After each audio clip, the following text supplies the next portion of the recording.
आज की क्लास हम शुरू करने जा रहे हैं अपना रिसर्च एप्टीट्यूड का आखिरी टॉपिक, जिसका नाम है रिसर्च एथिक्स, यानी कि शोध में नैतिकता का क्या रोल रहता है।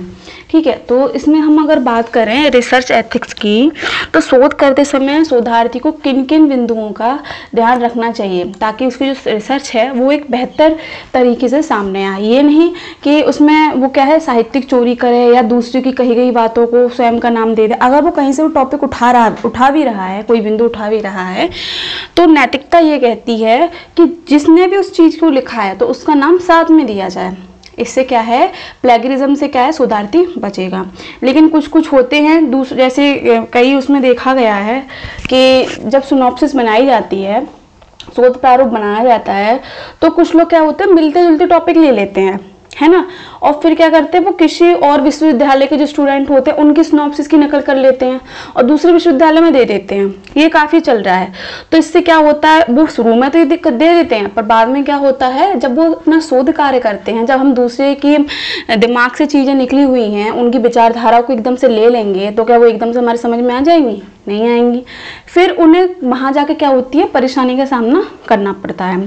तो इसीलिए क्या है, रिसर्च में एथिक्स का एक चैप्टर डाला गया है कि शोधार्थी इसे भी समझें कि जैसे शोध के प्रकार जरूरी हैं, शोध की रूपरेखा जरूरी है, शोध की मेथोडोलॉजी जरूरी है, उसी तरह से शोध में क्या है एथिक्स भी अहम भूमिका निभाते हैं, ताकि जो शोधार्थी है वो अपने कार्य को बिना किसी रुकावट के सहजता से कर सके। ठीक है, तो हम यहाँ पर जानते हैं कि नैतिकता आखिर शोध में क्या भूमिका निभाती है। तो शोध में नैतिकता अर्थात एथिक्स से आशय शोध के सौंदर्य बोध से है, क्योंकि कोई भी शोध किसी विषय की समस्याओं का समाधान वैज्ञानिक तरीके से प्रस्तुत करता है और ज्ञान का प्रचार प्रसार भी करता है। अतः किसी भी शोध में नैतिकता तथा ईमानदारी से निष्कर्ष तक पहुँचना महत्वपूर्ण है। अब देखिए इसमें बात क्या गई है, नैतिकता से क्या से संबंध हमारा क्या है, ईमानदारी और सच्चाई से है। अब ये सिर्फ शोध में ही नहीं होनी चाहिए, ये आपके क्या है आम जीवन में भी इस नैतिकता का होना आवश्यक है। जैसे पाया गया है कि जो सौंदर्य होता है वो हमारे किससे प्रदर्शित होता है, हमारी अच्छाई से और ईमानदारी से प्रदर्शित होता है, ना कि हमारे रंग रूप से। ठीक है, तो यही बात क्या है, अगर हमें अपनी अच्छी सोच देनी है ना, तो टॉपिक ही हमारा इतना मतलब ये नहीं कि बिल्कुल अट्रैक्ट सा अपना टॉपिक ले लिया कि सब लोग वाह वाही कर रहे हैं, ठीक है, पर जब उसमें काम किया जाए तो वो किसी और का काम निकले, तो ये सौंदर्यबोध थोड़ी ना कहलाएगा। सौंदर्यबोध का मतलब ये होता है कि अपने आप को सहज रूप से प्रस्तुत करना, अपने गुणों को, संवेदना को व्यक्त करना कि हमने रिसर्च की और हमने क्या अनुभव प्राप्त किए, उनको ईमानदारी से लिखना, ना कि दूसरों की चोरी करना। ठीक है, अब देखिए शोध में नैतिक मूल्यों या सिद्धांतों का कैसे प्रयोग करते हैं या क्या क्या रूप हैं, उनके बारे में हम यहाँ पे चर्चा कर लेते हैं कि शोध में वैज्ञानिक पद्धति का प्रयोग करना चाहिए। पहली नैतिकता की जो एक महत्वपूर्ण कथन है कि सबसे पहला बिंदु आता है वैज्ञानिक पद्धति। देखिए वैज्ञानिक पद्धति हर कार्य में महत्वपूर्ण भूमिका निभाती है। वैज्ञानिक से अभिप्राय क्या है, मैंने आपको बताया आगे की क्लासेस में कि क्या कहते हैं, क्रमबद्ध तरीके से कोई कार्य करना, चाहे वो आपका शोध कार्य हो, चाहे वो आपकी पढ़ाई हो, है ना, हर कार्य को क्या है क्रमबद्ध तरीके से करना। ये नहीं कि ये कर लिया चलो इससे छोड़ दिया दूसरा काम कर लिया, ऐसे नहीं होता है। हर तरीकों क्या है एक क्रमबद्ध तरीके से अगर करेंगे तो वो हमारी वो वैज्ञानिक पद्धति ही कहलाती है। तो नैतिकता की भी मांग यही है कि शोध में हर तरीके से क्रमबद्ध होना चाहिए और एक चरण को पार करने के बाद दूसरे चरण पर जाना चाहिए। अब जैसे क्या है, हमने समस्या चुनी नहीं, ठीक है, हम सोच रहे हैं कि परिकल्पना बना लें, तो भाई कैसे बनेगी, नहीं बनेगी ना। तो पहले हमारा जो चरण है पहला, कि पहले हम क्या करेंगे, अपनी समस्या को चुनेंगे, फिर उस पर लिटरेचर रिव्यू देंगे, फिर हम अपनी परिकल्पनाओं को देखेंगे, फिर उसी के साथ तथ्यों का एकत्रीकरण करेंगे, विश्लेषण करेंगे, संश्लेषण करेंगे, फिर परीक्षण करेंगे किसका, परिकल्पना का। फिर अंत में जाकर जो भी चरण आते हैं उनको हम पार करेंगे। तो क्या वैज्ञानिक पद्धति का प्रयोग होना किसके अंतर्गत आता है, नैतिकता के अंतर्गत आता है। शोध में ईमानदारी और विश्वसनीयता का पालन करना चाहिए। देखिए वही बात की गई है कि शोध में क्या है, ईमानदारी, आप जो कार्य कर रहे हैं उसी कार्य को दिखाएं। अगर आप दूसरे का सहारा भी ले रहे हैं तो आप उसको भी महत्व दें, उसका भी नाम दें कि हाँ मैंने इनका सहारा लिया है, इनकी बात पर मैंने क्या है, इनकी अवधारणा से मैंने प्रेरित होकर अपनी अवधारणा को प्रस्तुत करने का प्रयास किया है, थोड़ा बहुत चेंज करके मैंने अपनी अवधारणा को प्रस्तुत किया है। अगर हम ऐसा नहीं करेंगे तो ये तो चोरी हुई ना, कि बात वही करी और शब्दों का हेरफेर कर दिया हमने, ऐसे थोड़ी ना चलता है। तो जो ईमानदारी है वो आपके शोध में ही नहीं हर कार्य में होनी चाहिए, ठीक है, ताकि जो लोग हैं वो आप पर क्या कर सकें, विश्वास, चाहे वो आपके मित्र हों, चाहे आपके संबंधी हों, है ना। तो ये क्या है, आपके जीवन में भी और शोध में भी क्या है, महत्वपूर्ण भूमिका निभाती है। कौन? नैतिकता। किसी भी प्रकार के पूर्व ग्रहों एवं भ्रांतियों से शोध को दूर कर रखना चाहिए। ये मैंने आपको कई बार बताया है कि शोधार्थी को हमेशा क्या होना चाहिए, तार्किक होना चाहिए, तर्कशील होना चाहिए, वैज्ञानिक होना चाहिए, ना कि क्या है अफवाहों को विश्वास करें। किसी ने कुछ कह दिया आपने मान लिया, है ना, ये नहीं होना चाहिए। अब जैसे उदाहरण में हम देखें कि अगर कोई खंडर घर पड़ा है तो अफवाह ये उठती है कि इसमें भूत वगैरह रहते हैं, तो ऐसा थोड़ी ना होता है। आप वहाँ पे गए नहीं, किसी ने कोई अफवाह बना दी, आपने मान लिया, आप डरे जा रहे हो। अब जब वहाँ पे आप जाओगे तभी तो आपको पता चलेगा कि यहाँ पे ऐसी कोई शक्ति रहती है या नहीं रहती है। खुद से थोड़ी ना कि हाँ उसने कह दिया तो सही है, वो भगवान थोड़ी ना हो गया, ठीक है। तो ये चीज़ इसमें बताई गई है कि पूर्वाग्रह से मुक्त होना चाहिए। खुद जाइए, खुद देखिए, अनुभव कीजिए, फिर सच्चाई को लिखिए। दूसरों की कई बातों को विश्वास मत कीजिए। ये जीवन में भी होना चाहिए। ये किसी ने कुछ कह दिया किसी के बारे में तो आपने उस पर आरोप लगा दिया, ये नहीं होता है ना। तो पहले क्या है, खुद जाइए, तब आपको पता चले कि क्या सच है क्या गलत है।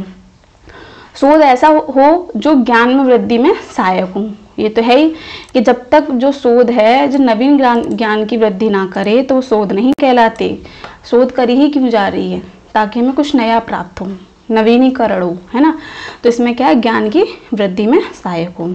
आपका 5वां बिंदु क्या कहता है, इसमें मानवीय गुणों से युक्त सर्वजन हिताय की भावनाओं का समावेश होना चाहिए। अब देखिए मैंने आपको बताया था पिछली क्लास में, क्या बताया था कि टॉपिक शोध समस्या लो, पर ऐसी लो जिसका समाधान क्या है, समाज में उपयोगी हो, जिसका समाधान क्या है, प्रासंगिक हो। वो समस्या समाज में बहुत ही ज़्यादा एक रुद्र रूप में है, उसका कोई समाधान नहीं मिल रहा। अब आप उसका समाधान दोगे तो वो किसी का तो हित करेगी, है ना। तो इसमें यही बात की गई है कि जो भी शोध की जाए तो उसमें मानवीय गुणों का भी ध्यान रखा जाए, और क्या हो, वो क्या हो, सर्वजन हिताय हो, सबको क्या है, हित देने वाली हो। चाहे वो आपकी रचना हो, चाहे वो आपका व्यवहार हो, चाहे वो आपकी शोध हो, चाहे वो आपका कार्य हो, हर कार्य में क्या है, मानवीय गुण और सर्वजन हिताय होना आवश्यक है। बात करें अगले बिंदु की, तो पेटेंट, कॉपीराइट और बौद्धिक संपदा के अन्य प्रकारों का सम्मान करना चाहिए। अब देखिए जो ये रिसर्च की जाती है तो हर किसी, उसने अपनी रिसर्च की किसी शोधार्थी ने, ठीक है, तो उस पर वो कॉपीराइट लेके रखता है कि कोई मेरी नकल ना कर सके।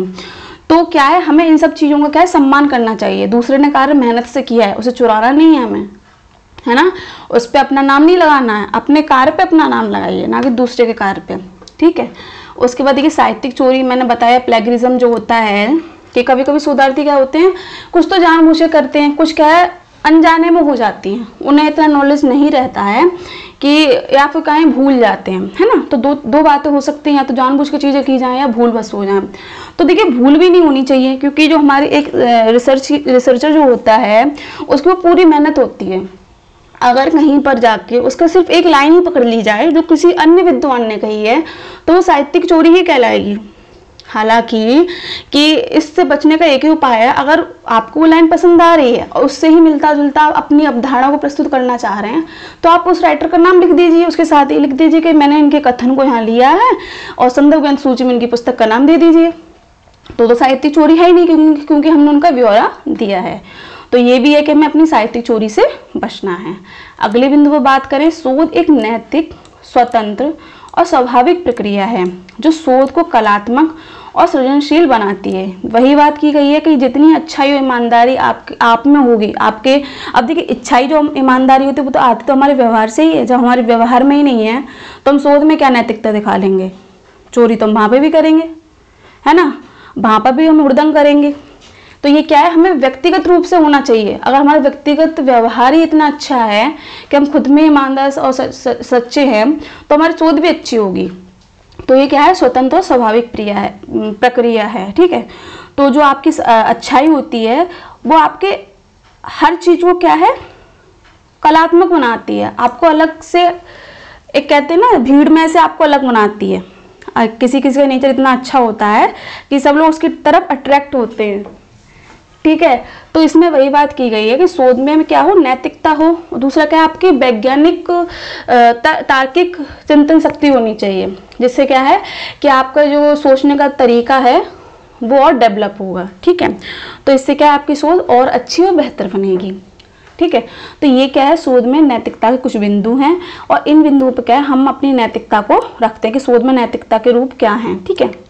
अब देखिए यहाँ पर जो हमारा दूसरा टॉपिक है कि शोध में हम नैतिकता का प्रयोग कर रहे हैं, बहुत अच्छा है, हमारा व्यवहार भी अच्छा है और हम चाहते हैं हमारे में कोई त्रुटि ना हो, मतलब कोई गलतियां ना हो, फिर भी क्या होता है कभी कभी नैतिकता का प्रयोग करने से भी भूलवश त्रुटियां हो जाती हैं। तो वो त्रुटियां होती क्यों हैं, तो उसके बारे में हम यहाँ पर देखते हैं कि शोध के दौरान काल्पनिक अवधारणाओं का प्रयोग करना।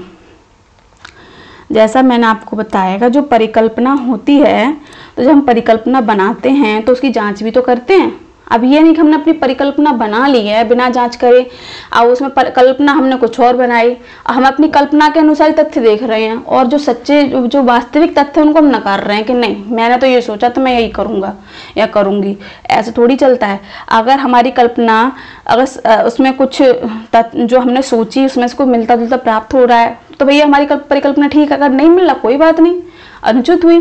तो इसमें क्या है हमें काल्पनिक अवधारणाओं से ही प्रेरित नहीं होना चाहिए, हमें उसका परीक्षण निरीक्षण भी करना आवश्यक है। यही तो परिकल्पना है, परिकल्पना वो तो हमने कल्पना कर ली, परीक्षण भी तो करेंगे। ये तो है नहीं अपनी कल्पना कर लें और कर दें हम रिसर्च, ऐसे तो चलेगा नहीं इसमें। दूसरा क्या है पूर्वाग्रह और पक्षपात का प्रभाव पड़ना। बिल्कुल कभी कभी क्या होता है कि जो मनुष्य है वो अपने मित्रों और संबंधियों पर इतना विश्वास कर लेता है कि क्या होता है उसने जो कह दिया उसकी जो बात होती है पत्थर की लकीर हो जाती है। ऐसे क्या होता है जब न्यू शोधार्थी जो होते हैं जब वो अपना शोध कार्य करने जाते हैं तो गाइड क्या कहते हैं, जो आपके सीनियर है उनसे पूछिए। तो सीनियर कुछ इतने एडवांस बन जाते हैं तो वो ऐसी ऐसी बातें बता देते हैं, तो जो न्यू रिसर्चर होते हैं तो सोचते हैं हाँ यही होगा क्योंकि ये हमसे क्या है सीनियर हैं। तो फिर कहते हैं अगर उन दीदी ने कह दिया ठीक है। तो ये बात यहाँ पर कही गई है कि किसी भी कही बात को सुनिए ज़रूर, पर क्या है उस पर क्या है आप खोजिए कि ये बात कितनी सत्य है। तो यहाँ पे क्या आपको पूर्वाग्रह और पक्षपात से मुक्त होना होगा, ठीक है।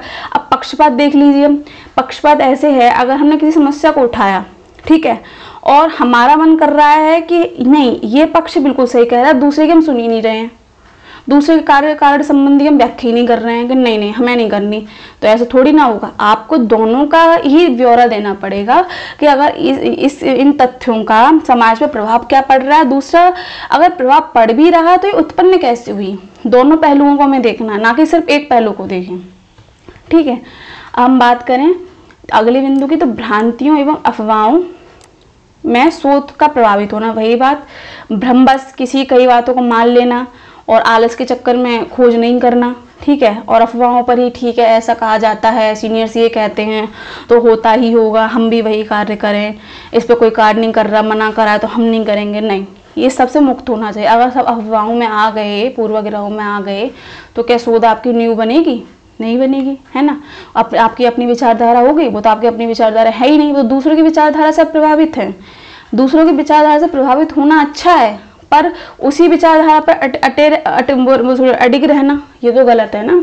खुद की विचारधारा को जन्म दीजिए, ठीक है। तो यहाँ पे वही बात की गई है कि भ्रांतियों और अफवाहों से क्या है, जब शोध प्रभावित होती है तब त्रुटियां होती हैं हमारी शोध में, तब फिर हमें रिजल्ट नहीं मिलता कि हमारी शोध में करना हमें ये था और निकल हमारा ये रहा है, फिर हम परेशान होते हैं कि ये कैसे निकल रहा है। तो यहाँ पे क्या है, मेरी मानसिक शक्ति है उसका हमें क्या है विकास करना है। हम देखते हैं अगला बिंदु, तो निष्कृष्ट प्रकार का औचित्यकरण महत्वपूर्ण है।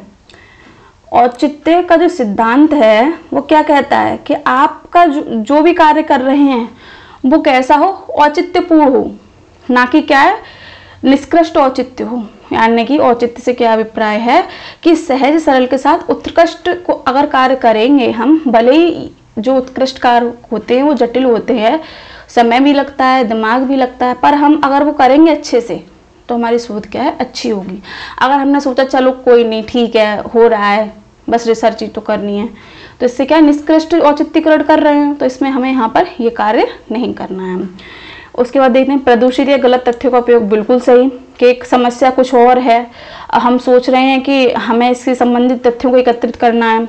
अब कभी कभी ये होता है ना कि अगर हिंदी में देखें हैं किसी राइटर पे हमें रिसर्च करनी है, कि कथा साहित्य पर रिसर्च करनी है, उनकी कविताओं पर रिसर्च करनी है, तो शोधार्थी ज़्यादातर क्या होता है, मूल प्रतियाँ या तो महंगी आती हैं, तो इसके लिए सोचते हैं कि चल नहीं जिन्होंने उन पर लिखा है उनकी किताबें ले लें।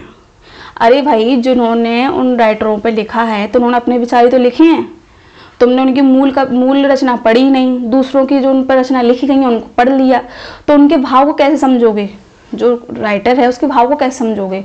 तो इससे कभी कभी क्या होता है, जो गलत तथ्य जो होते हैं, हर विद्वान की जो विचारधारा है बिल्कुल अलग है, हर मानव अलग है, हर किसी की सोचने की क्षमता अलग है। राइटर कुछ अलग सोच रहा है पर उसका अर्थ निकाला किसी और ने कुछ, अब तुम उसी पर ही अड़े हो कि हाँ इन्होंने यही बात कही होगी, तो चलो अब दूसरी मूल प्रति क्यों खरीदनी, मुझे ये यहीं पे मिल गई, लाइब्रेरी में यही मिल गई। तो ये नहीं होना चाहिए। आपको क्या है, जो सत्य में जो तथ्य हैं, जो मूल प्रति है उसको ही लेना है, फिर उस पर आपको रिसर्च करनी है, उसको समझना है, फिर आपको अपनी विचारधारा है, अपने क्या है उसकी व्याख्या करनी है ना। तो क्या हमें जो वास्तविक जो तथ्य हैं उनको इकट्ठा करना है, ना कि गलत तथ्यों का, ठीक है। तो इसी कारण क्या होती है, त्रुटियां हमारे शोध में हो जाती हैं। क्यों होती हैं, काल्पनिक अवधारणाओं का अधिक प्रभाव होना, पूर्वाग्रह पक्षपात का प्रभाव पड़ना, भ्रांति अफवाहों का शोध में प्रभाव पड़ना, दूसरा क्या निष्कृष्ट औचित्यकरण यानी उत्कृष्ट कार्य नहीं करना, गलत पद्धतियों का प्रयोग करना, आपने पद्धति ली है ऐतिहासिक कर आप रहे हैं विवरणात्मक पद्धति में, ऐसे थोड़ी ना हो जाएगा। अगर आपने भूतकालीन कोई समस्या उठाई है तो जो विवरणात्मक समस्या पद्धति के आधार पर थोड़ी ना आप रिसर्च करोगे कि ऐतिहासिक पर ही, है ना। तो वो वाली बात है कही है। दूसरा ये प्रदूषित या गलत तथ्यों का, जो तथ्य महत्वपूर्ण है आपके वो आप पढ़ ही नहीं रहे हो, उस पर जो लिखा जा चुका है दूसरे विद्वानों द्वारा वो देख रहे हो। मूल तथ्यों को एकत्रित कीजिए। उसके बाद मैं समझिए कि कहना क्या चाह रहा है। सहायक ग्रंथों के रूप में आप उसे पढ़ सकते हैं, पर जो मूल ग्रंथ है उन्हें पहले देखिए, ठीक। अब देखिए इसमें क्या बात कही गई है, शोध को नैतिक बनाए रखने के लिए क्या सुझाव। अब देखिए इतनी त्रुटियां हो जाती हैं अनजाने में, मनुष्य का जो नेचर है वो है ही गलत चीज पहले सीखता है ना। तो वो बात है कही गई है। अगर तो वो त्रुटियां हो भी रही हैं अनजाने में तो उनको दूर करने के क्या सुझाव हैं, या कैसे हम अपनी शोध में क्या है नैतिकता को बरकरार रखें। तो पहला तो हमारे यही है जो बिंदु है, रक्षात्मक शोध अभिकल्प के अंतर्गत, यानी कि हमें रक्षात्मक शोध करनी चाहिए। तो देखिए इसमें क्या बात कही गई है कि इसके अंतर्गत जो होता है हानिकारक प्रभावों के घटने तथा विषय संबंधी गंभीरता को सम्मिलित किया जाता है। रक्षात्मक शोध अभिकल्प को अगर हम चुनेंगे तो इस शोध में क्या किया जाता है, जो हानिकारक जो प्रभाव है, यानी कि जो नेगेटिविटी, जब हम अपने कार्य को करने जा रहे हैं जो नेगेटिव चीजें होती हैं उनका प्रभाव कम हो जाता है। और विषय संबंधी जो होता है हमें गंभीर चिंतन हमारे मन में आना शुरू हो जाता है। तो अगर हम रक्षात्मक शोध करेंगे तो हमें विषय संबंधी गंभीरता को समझना पड़ेगा। और दूसरा क्या, अगर हम इतने गंभीर हो जाएंगे तो फिर जो नेगेटिव चीज़ें वो प्रभाव तो हमारे ऊपर डालेंगे नहीं। तो रक्षात्मक शोध अभिकल्प में ये सब चीज़ें कही गई हैं, ठीक है। दूसरा हम देखें पायलट अध्ययन। तो अब ये पायलट अध्ययन क्या है इसके बारे में हम देख लेते हैं। तो पायलट अध्ययन से शोध के प्रदत्तों यानी कि तथ्यों को इकट्ठा करते समय होने वाली भावी हानियों के विषय में स्पष्टता आती है, जिससे उनका आकलन करना सरल होता है। देखिए जो पायलट अध्ययन होता है तो उसमें हम पहले क्या करते हैं, जब तथ्यों को इकट्ठा करते हैं तो सबसे पहले हम ये सोच के चलते हैं कि अगर हम तथ्यों को इकट्ठा करने जाएंगे तो कितना धन खर्च होगा, कितनी परेशानियां होगी। अगर हम ये सोच के चलें ना तो इससे क्या होगा, संकलन करने में हमें सरलता सहजता होगी, तो हमें ऐसे कोई डर नहीं रहेगा। अगर परेशानी हो भी रही है कोई बात नहीं, क्योंकि हम पहले से प्रिपेयर होते हैं। अगर हम तैयार नहीं होते हैं तो हमें ज़्यादा दिक्कत होती है। तो सबसे पहले क्या हमें पायलट अध्ययन करना चाहिए कि परेशानी से पहले सब हमें होना चाहिए कि हाँ अगर हम कहीं जा रहे हैं तो ये हो सकता है। तो अगर हम तैयारी पहले से करके आएंगे तो इतना ज़्यादा थोड़ी परेशानी होगी तो ज़्यादा वो प्रभाव हमारे माइंड पर डालेगी नहीं, तो नेगेटिव चीज़ें आएंगी नहीं, है ना। तो ये चीज़ है यहाँ पर। तीसरा है आपका सूचित सहमति में लोग स्वेच्छा से भागीदार होते हैं, वे कभी भी शोध अध्ययन से निकल सकते हैं और स्वसेवा भी प्रदान कर सकते हैं। अब देखिए शोध कैसी हो, तो इसमें एक फॉर्मूला अप्लाई करना चाहिए कि पहले तो इसमें ये बात कही गई है कि आपको आत्मनिर्भर होना है। शोध आप कर रहे हैं, आप ये नहीं कि आप दूसरों के लिए ये है कि दूसरों के उस पर आकर शोध कर रहे हैं, नहीं, ये आपका स्वयं की इच्छा है कि स्वेच्छा से आप ये कार्य करना चाह रहे हैं। अगर आप सोच रहे हैं कि मैं दूसरों के लोगों की सहायता से शोध करूं, ऐसा तो नहीं हो सकता। लोगों क्या है, आज आपकी सहायता की कल नहीं करेंगे, है ना। तो ये सब क्या है, आपके माइंड में रहना चाहिए कि मुझे अकेले ही सारा काम करना है। दूसरी बात ये है कि इसमें उन लोगों के जो लोग होते हैं, तो इसमें देख क्या बात की, सूचित सहमति। अगर जो लोग आपके साथ स्वेच्छा से कार्य करना चाह रहे हैं तो करने दीजिए, अगर वो जाना चाह रहे हैं जाने दीजिए, बस आप पे फर्क नहीं पड़ना चाहिए। तो इसमें क्या है, सूचित सहमति भी होनी चाहिए। आपको कोई दिक्कत नहीं होनी चाहिए, कोई जा रहा है जाने दीजिए, आपको तो बस अपना शोध कार्य करना है, ठीक है। दूसरा है आपका बाह्य प्रस्ताव की समीक्षा द्वारा शोध कार्य में जोखिम को कम करने से संबंधित है। तीसरा चौथा हमारा एक ये रहेगा, बाह्य प्रस्ताव की समीक्षा द्वारा जब शोध कार्य में जोखिम कार्य आते हैं तो उनको क्या है, कम किया जा सकता है, ठीक। तो इससे क्या, नैतिकता में बाधा नहीं आएगी।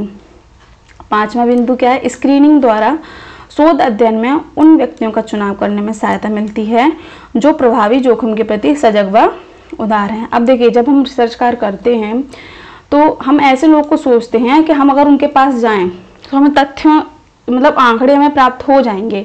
अगर कोई भी दिक्कत हमें होगी तो वो लोग हैं सामना करने के लिए। तो स्क्रीनिंग के द्वारा क्या है, हम ऐसे लोगों को खोज सकते हैं। तो इससे क्या है, नैतिकता में कोई बाधा नहीं आएगी, है ना। अब चलते अपने छठे उसकी तरफ।